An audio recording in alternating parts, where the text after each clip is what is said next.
All right, so I wanted to give an example again of how you should experience scripture. So just randomly for me, and probably not so random, that I was reading like in Numbers chapter 5, and it really is dealing with the spirit of jealousy, and it's dealing with adultery. But in both of those situations, it's important to note that the person was given bitter water. So the person that is the target of the jealousy, that person has to drink the bitter water regardless. And that bitter water represents a curse.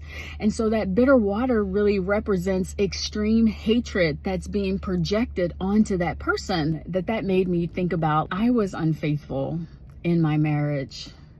The truth was actually spoken about those infidelities, and it was more than one. But my marriage did not demise because of cheating. My marriage demised because it was abusive. I was with a partner that is emotionally abusive and physically abusive. Marriage really demised because there was only one person that wanted to be healthy in that dynamic. And that for me, my life has really been about undoing the trauma of my experience so that I don't make that a traumatic experience for my kids. And then we have typical abuser, and that is that I had an ex-husband that works really hard. He plays according to the abuser handbook. So I separate you from long-term friendships and long-term relationships, and then I begin to inject my own harm into your life. That he's very much that man for me, and he's also that man for our kids. So that really brought that situation up. And then for whatever reason, I have another experience that is a part of that. Kids are really drawn to me for whatever reason. And so this is for the kids that I've had like special relationships that a lot of times was really outside of the relationship that I had with the parent. And so I had a kid that I was friends with the mother, and I had a relationship that sometimes I had her kid and I didn't even have my own kids.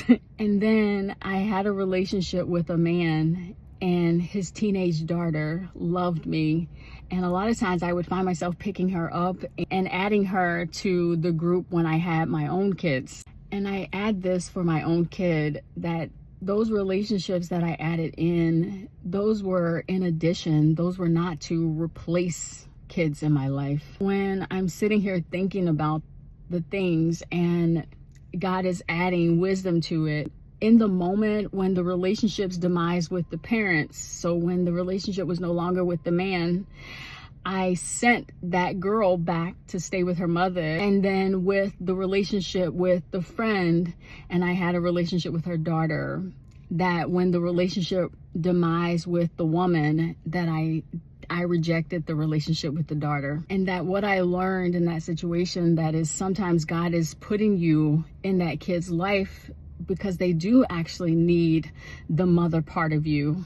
And so as he adds wisdom to that I actually would do that differently. Kid wanted to maintain the relationship after the man and I departed ways, or if the kid wanted to maintain the relationship after the friendship ended, I would keep the relationship with the kid. And for the mothers, because they very much, both of those people very much have mothers, that a big part of motherhood is that we have to undo our own trauma story. That means that I have to work on my insecurities and fears if my kid is triggering that in me. And that means that I have a duty to offer that kid a different experience that I had with my own mother. My duty as the mother to make sure that my kid becomes better than me, that my kid becomes better than me. That means that she should be able to stand on my shoulders. He should be able to stand on my shoulders, and he should be better than I am. And that we just have a responsibility to make sure that the next generation is doing way better than we do. I have a duty to turn into God and to give that to God so that he can help me absolve my own things. That is really how we should experience the Bible.